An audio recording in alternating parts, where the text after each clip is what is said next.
Hi అండి. నమస్తే. అందరూ ఎలా ఉన్నారు? బాగున్నారా? మీరందరూ సంతోషంగా ఉండాలని మనస్ఫూర్తిగా కోరుకుంటూ welcome back to my channel Lakshmi vlogs friends. ఇగోండి ఇంక పొద్దున్నే లేచాననమాట. ఇంకా కాఫీ పెట్టుకుంటున్నాను ఫ్రెండ్స్. నాకైతే కాఫీ తాగడం అలవాటు అనమాట. ఈ మధ్య డైలీ తాగట్లేదు, అప్పుడప్పుడు తాగుతున్నాను. ఆడవారు పొద్దున్నే లెగవంగాల్నే నీళ్ళు పెట్టి మొహము, పళ్ళు తోముకోవాలి, నీళ్ళు పెట్టి మొహం కడుక్కోవాలి ఫ్రెండ్స్. తర్వాత చక్కగా బొట్టు పెట్టుకోవాలి, తల దూకోవాలి. ఆ తర్వాతే ఏ పనులైనా స్టార్ట్ చేయాలన్నమాట. పాచి మొహంతో ఏ పనులు చేయకూడదు. ముందు శుభ్రంగా మొహం కడుక్కోండి, బొట్టు పెట్టుకోండి, తర్వాత కిచెన్లోకి వెళ్ళండి, ఏ పనైనా చేసుకోండి అనమాట. పాచి మొహంతో ఏ పని చేయకూడదని మన పెద్దవాళ్ళు చెప్తూ ఉంటారు కాబట్టి ఈ టిప్స్ ఫాలో అవ్వండి. ఇగోండి కాఫీ అయితే కలిపాను ఫ్రెండ్స్. ఇంకా కప్పులో పోసాను. మా వారు వర్షాలు పడుతున్నాయి కదా, ఇంకా చల్లగా ఉందని పొద్దున్నే బయట కూర్చున్నారనమాట. చల్లటి గాలి వస్తుందని మా అత్తయ్య మా వారు. మా అత్తయ్యకి అయితే రాగి జావ ఇచ్చేసాను. ఇంకా మా వారికి అయితే మా అబ్బాయి కాఫీ తీసుకెళ్ళి ఇచ్చాడు ఫ్రెండ్స్. ఇగోండి ఇంకా కాఫీ అయితే ఇచ్చారు, మా వారు తాగుతున్నారు. ఫ్రెండ్స్, నా వీడియోలు కానీ మీకు నచ్చితే నా ఛానల్ సబ్స్క్రైబ్ చేసుకోండి, లైక్ చేయండి, షేర్ చేయండి, కామెంట్ చేయండి. తప్పకుండా ఒక లైక్ ఇవ్వండి ఫ్రెండ్స్. మీరు ఇచ్చే లైక్ మాకు ఎంతో మోటివేషన్గా ఉండిద్ది. స్కిప్ చేయకుండా చూడండి వీడియోస్. ఇగోండి ఇంక బట్టలు అయితే తడిపి పెట్టేశాను. ఎప్పుడు వాన వస్తుందో ఎప్పుడు ఎండ వస్తుందో తెలియట్లేదు ఫ్రెండ్స్. ఇంక అందుకని చెప్పేసి బట్టలు అయితే తడిపి పెట్టేశాను. బట్టలు సర్ఫ్లో నానబెట్టి ఉతికితే మురికి తొందరగా పోయిద్ది అనమాట. ఇగోండి ఇంక దోశపిండి ప్యాకెట్ అయితే కొనుక్కొచ్చాను. కరెంట్ ఉండట్లేదు కదా పిండి పట్టడానికి, నైట్ అసలు కరెంట్ ఉండట్లేదు ఈ వర్షాలకి. ఇంక అందుకని దోశపిండి ప్యాకెట్ కొనుక్కొచ్చాను ఫ్రెండ్స్. మా అబ్బాయి ప్యాకెట్ సీల్ చేసి గిన్నెలో వేస్తున్నాడు పిండి. ఇంకా చట్నీ అయితే ప్రిపేర్ చేస్తున్నాను. పచ్చిమిర్చి అవి వేస్తున్నాను ఫ్రెండ్స్. ఇంకా మిక్సీ జార్లో శనగపప్పు, కొబ్బరి, వెల్లుల్లి వేసాను అనమాట. పచ్చిమిర్చి కూడా వేయించి వేస్తాను. ఇగోండి ఈలోపు దోశ పిండిలో ఉప్పు వేసి వాటర్ పోసి కలుపుకుంటున్నాను అనమాట. అటు పలుచగా కాదు, ఇటు తిక్కుగా కాకుండా మీడియంగా కలుపుకుంటున్నాను ఫ్రెండ్స్. అప్పుడే దోశలు బాగా వస్తాయి కదా, తిక్కుగా ఉన్న మందంగా వస్తాయి, తొందరగా ఉడకవు అనమాట. అందుకని చెప్పేసి మీడియంగా చూసి వాటర్ కొంచెం కొంచెం పోసుకుంటా కలుపుకుంటున్నాను అనమాట. ఆడవాళ్ళు ఇలాంటి ఎన్ని టిప్స్ అన్నీ ఫాలో అవ్వాలి ఫ్రెండ్స్. ఇగోండి శనగపప్పు, ఎండు కొబ్బరి, వెల్లుల్లి మిక్సీ జార్లో వేసాను. పచ్చిమిరకాయలు వేయించాను కదా, వేడి వేడి వేయకూడదు అనమాట. అందుకని కొంచెం చల్లారిన తర్వాత మిక్సీ జార్లో అయితే వేసాను. ఇంకా మిక్సీ పట్టుకుంటాను ఫ్రెండ్స్. ఈలోపు దోశలు అవి వేస్తున్నాను అనమాట. మా వాళ్ళకి, పిల్లలకి, అత్తయ్యకి, మా వారికి, ఇంకా అందరికీ దోశలు వేస్తున్నాను. దోశలు వేయాలంటే భలే విసుగు కదండి. దోశలు, చపాతీలు, పూరీలు ఇవి. ఇడ్లీలు అయితే వేసేసి ప్లేట్లో వేసి కుక్కర్లో ఇడ్లీ గిన్నెలో పెట్టేస్తే అవే ఉడుకుతాయి. మనం ఎదురుగా నుంచోవాల్సిన అవసరం లేదు. దోశలకి మాత్రం మనం ఎదురుగా నుంచోవాలి. ఇగోండి ఇంకా దోశలు వేసాను. ఇంకో చట్నీ కూడా మిక్సీ వేసి తాలింపు వేసాను. ఇంకా దోశలు ఒక ప్లేట్లో వేసి చట్నీ వేస్తున్నాను అనమాట. ఇంక మా పిల్లలకి ఇచ్చేస్తున్నాను. ఇంకొక ఎగ్ ఉంటే నేను ఎగ్ దోశ వేసుకుంటున్నాను ఫ్రెండ్స్. ఒక ప్యాకెట్ పిండి 5గురికి సరిపోలేదు, తలా 2-3 తిన్నాము. ఇంక లాస్ట్కి వచ్చేసరికి నాకు కొంచెం పిండే ఉందన్నమాట. ఇంక అందుకని ఒక ఎగ్ వేసుకొని అట్టేసుకున్నాను ఫ్రెండ్స్. ఇంకా ఒకటే కొంచెం లావుగా వేసుకున్నాను అనమాట. ఇంకా వాళ్ళందరికీ వేయంగా కొంచెం మిగిలితే ఇంకా ఎగ్ దోశ వేసుకొని తిన్నాను. ఇదిగోండి ఇంకా బట్టలు ఉతికి ఆరేసాను అనమాట. ఎండ వస్తుంది, ఆరిపోతీలే త్వరగా అని చెప్పేసి. ఇంక ఈలోపు మా వారైతే మటన్ తీసుకొచ్చారు, కాళ్ళు తీసుకొచ్చారు. అదే మటన్ కాళ్ళు తీసుకొచ్చారు చారువా పెట్టమని. కరెంట్ అయితే పోయింది ఫ్రెండ్స్. నేను పని చేసుకొని మిక్సీ పట్టుకుందాం అనుకునేలోపు కరెంటు పోయింది. ఈ వర్షాలకి ఎప్పుడు ఉంటుందో ఎప్పుడు పోతుందో తెలియట్లేదు కరెంటు. ఇంకా రోట్లో నూరుకుంటున్నాను అనమాట. శుభ్రంగా కడిగేసి ధనియాలు, జీలకర్ర, మిరియాలు వేసి దంచుతున్నాను అనమాట. మిరియాలు కంపల్సరీగా వేయాలి ఫ్రెండ్స్, టేస్ట్ బాగుంటుంది, ఆ స్మెల్ రాకుండా ఉంటాయి అన్నమాట. ఇవన్నీ ఇంకా మా అబ్బాయి వాళ్ళు హెల్ప్ చేస్తున్నారనమాట నాకు నూరటంలో. వాళ్ళు కొంచెం హెల్ప్ చేసేస్తున్నారు. కొంచెం నూరమన్నాను, కరెంట్ లేదుగా మిక్సీలో వేయటానికి.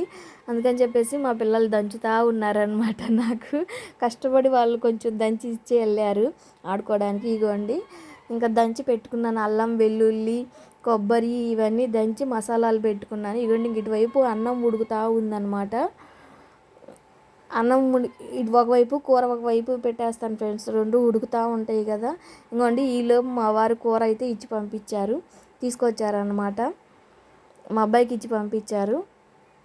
ఇవన్నీ ఇంకా అవన్నీ గిన్నెల్లో వేసుకొని శుభ్రంగా కడుక్కోవాలన్నమాట. 4-5 సార్లు కడుక్కోవాలి శుభ్రంగా. నీచు వాసన పోవాలి కదా ఫ్రెండ్స్, లేకపోతే వాసన వస్తూ ఉంటుంది కర్రీ. అందుకని శుభ్రంగా 4-5 సార్లు కడుక్కోవాలి.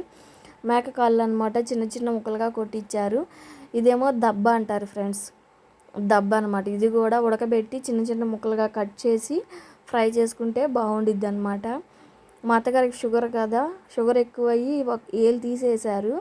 మళ్ళీ అప్పుడప్పుడు ఆమె స్వీట్స్ అన్నీ తింటూ ఉండిద్ది. షుగర్ ఎక్కువయ్యి మళ్ళీ కాళ్ళు వాసి ఆ పుండ్లు పడి సీంగారుతూ ఉంటుంది ఫ్రెండ్స్. ఇంకా అందుకని చికెన్ ఆమె తినకూడదు, చేపలు అవి తినకూడదు, మటన్ కాళ్ళ చారువా ఇవైతే తినొచ్చు అనమాట. అది కొంచెం లైట్గా తినవచ్చు. ఇంకా అందుకని చెప్పేసి అదిగోండి మటన్ కాళ్ళ చారువా అయితే పెట్టాను ఫ్రెండ్స్. ఇగోండి ఇంక ఈలోపు మా అబ్బాయి వాళ్ళు ఈ వానలకి బయట నీళ్ళల్లో తడుస్తూ ఉన్నారు కదా, కాలు వేళ్ళు ఉంటాయి కదా, కాలికి వేళ్ళు, ఆ వేలు గోరులోకి మట్టి వెళ్ళి వాసి నొప్పిగా ఉందంటేను కొంచెం నూనె, కొబ్బరి నూనె వేడి చేసి ఆ వేలు మీద వేసాను ఫ్రెండ్స్. ఇలా 2-3 రోజులు వేస్తే ఆ వాసి ఇదంతా తగ్గిపోయిద్ది అనమాట, నీరంతా పోయిద్ది, నొప్పి తగ్గిద్ది. ఆ వేలు గోరులోకి మట్టి వెళ్ళి వేలు వాసిందనమాట. వాసి నొప్పిగా ఉంది అంటేను కొంచెం గోరువెచ్చగా కొబ్బరి నూనె వేడి చేసి వేస్తున్నాను ఫ్రెండ్స్. ఇలా 2 రోజులు వేస్తే తగ్గిపోద్ది అనమాట, ఆ వాపు తగ్గి నొప్పి తగ్గిపోయిద్ది అనమాట. ఇంకా వంట అయిపోయిన తర్వాత అన్నం తిన్నాము. ఇగోండి ఇంకా మళ్ళీ వర్షం స్టార్ట్ అయిందనమాట. వానాకాలం లాగా ఉంది, ఎండాకాలం. మొన్నటిదాకా ఎండలు పడితే ఎండలు అన్నాము, ఇప్పుడు వానలు పడుతుంటే వానలు అంటున్నాము అనమాట. ఏది తట్టుకోలేము ఫ్రెండ్స్ మనం. బట్టలకి అయితే బాగా ఇబ్బంది అనమాట ఆరడానికి. ఫుల్గా పడుతుంది ఫ్రెండ్స్ వర్షం. నైట్ అయితే అసలు కరెంటు కూడా ఉండట్లా, 12ంటికి ఇస్తున్నాడు, పగలు తీస్తున్నాడు అనమాట ఈ వర్షానికి. ఏందో అసలు కరెంట్ లేకపోతే అస్సలు ఉండలేము, చీకట్టుగా ఉండిద్ది. ఇవన్నీ ఇంకా వర్షం పడింది కదా, ఇంకా మాకు ఇక్కడ నీళ్లు పడతా ఉన్నాయి అనమాట. ఇంటి ముందుకు నీళ్ళు వస్తున్నాయి. అపార్ట్మెంట్లో కదా మేము ఉండేది, గవర్నమెంట్ వాళ్ళు ఇచ్చిన టిక్కో హౌస్లో ఉంటాం ఫ్రెండ్స్ మేము. ఈ అపార్ట్మెంట్లు కదా, ఇంకా పైనుంచి నీళ్ళు కారుతూ ఉన్నాయి అనమాట. పైన వాళ్ళు కడుగుతూ ఉంటారు కదా, ఆ నీళ్ళన్నీ కిందకు వస్తూ ఉంటాయి. ఇంకా మా అబ్బాయి అయితే వైపర్తో నెట్టేస్తూ ఉన్నాడు అనమాట. ఇలా నెట్టేసేయాలి ఫ్రెండ్స్ ఎప్పుడు నీళ్ళు అప్పుడు, లేకపోతే ఇంట్లోకి వచ్చేస్తాయి అనమాట. మా గడపలు పెద్దగా ఎత్తుగా ఏమి ఇవ్వలేదన్నమాట, చిన్నగా ఎక్కువ హైట్లో పెట్టాల, గడపలు కొంచెం హైట్లోనే పెట్టారు. ఇంక అందుకని చెప్పి చిటికిన వేలు అంత హైట్లోనే పెట్టారు ఫ్రెండ్స్, ఎక్కువ హైట్లో పెట్టాల గడప. నీళ్ళు ఎక్కువ వచ్చేసినాయి అనుకోండి ఇంట్లోకి వచ్చేస్తాయి అనమాట. ఇంక అందుకని ఎప్పుడు నీళ్ళు అప్పుడు ఇలా వైపర్తో నెట్టేస్తూ ఉంటాము, అప్పుడు ఇంట్లోకి రాకుండా ఉంటాయి అన్నమాట. ఏం చేస్తాం ఫ్రెండ్స్, ఎక్కువ అద్దెలు కట్టుకోలేక ఇలా టిక్కో హౌస్లోకి అయితే రెంట్కి వచ్చాము. 2500 వంటగది, బెడ్రూము, హాల్ అన్నమాట. వర్షాకాలమే ఇబ్బంది, ఇంకా విడిగా అంత ఇబ్బంది ఏమి ఉండదులేండి. ఇక్కడ ప్లేస్ అయితే బాగున్నాయి ఫ్రెండ్స్, ఊరి చివరి ఇచ్చారు, చాలా బాగున్నాయి టిక్కో హౌస్లు మాత్రం. ఒక ఫ్యామిలీకి సరిపోతాయి ఫ్రెండ్స్, హస్బెండ్, వైఫ్, 2 పిల్లలు ఉన్న వాళ్ళకైతే సరిపోయింది. సింపుల్గా ఉన్నాయి అన్నమాట ఇల్లులు. ఇంకా చిన్న చిన్న ప్రాబ్లమ్స్ ఎక్కడైనా ఉంటాయి కదా ఫ్రెండ్స్, హౌస్ ఓనర్లతోటి, రెంట్కు ఉండే వాళ్ళతోటి. మనం మంచిగా ఉంటే మంచిగా ఉంటారు, ఎవరైనా గొడవలాడితే గొడవలు అవుతానే ఉంటాయి. సర్దుకుపోతే ఏది ఉండదు కదా ఫ్రెండ్స్. చిన్న చిన్న విషయాలకి గొడవలు పడకుండా సర్దుకుపోతే ఒకళ్ళొకళ్ళు కలిసిపోయి ఉన్నాం అనుకోండి, ఇంకే ప్రాబ్లమ్స్ ఉండదు అనమాట. సర్దుకునే మనస్తత్వం ఉంటే ఎక్కడ ఏ గొడవలు రావన్నమాట. వాళ్ళు అదన్నారు ఇది అన్నారని మనం కూడా గొడవలకి వెళ్తే ఇంకా పెద్ద పెద్ద గొడవలు అవుతాయి అన్నమాట. ఇంక వాకిలి ముందు కూడా లాగేస్తూ ఉన్నాడు అనమాట మా అబ్బాయి వైపర్ తోటి. ఇంకెప్పుడు నీళ్ళు అప్పుడు ఇలా లాగేస్తూ ఉంటాం ఫ్రెండ్స్. మొన్నటిదాకా చీపిరితో ఊడ్చేదాన్ని కానీ కష్టంగా ఉంటుంది చీపిరితోటి వంగలేక ఇంక వైపర్ అయితే తీసుకున్నాను. 100 రూపాయలు అంట ఇది, 150 చెప్పి 100కి ఇచ్చాడనమాట వైపరు. ఇంకా మెల్లగా నీళ్ళన్నీ లాగేస్తున్నాను, మా అబ్బాయి లాగేస్తున్నాడు ఫ్రెండ్స్. ఎవరు కుదిరితే వాళ్ళు లాగేస్తూ ఉంటాము నీళ్ళు, ప్రత్యేకంగా ఒకళ్ళని ఏమీ లేదనమాట ఫ్రెండ్స్. తప్పకుండా నా వీడియోలు కనుక నచ్చితే ఒక లైక్ ఇవ్వండి ఫ్రెండ్స్. మీరు లైక్ ఇస్తే మరికొంతమందికి షేర్ అవుతాయి. స్కిప్ చేయకుండా చూడండి, కొత్తగా పెట్టుకున్నాను ఛానల్, సపోర్ట్ చేయండి ఫ్రెండ్స్. నా వీడియోస్ తప్పకుండా లైక్ ఇవ్వండి. ఇదిగోండి ఇక్కడ అంతా లాగేసి మా అబ్బాయి అక్కడ కూడా లాగుతున్నాడు చూడండి, అయ్యే పోతాయిలే. ఇంతే ఫ్రెండ్స్ ఈరోజు video. Keep watching, take care, bye.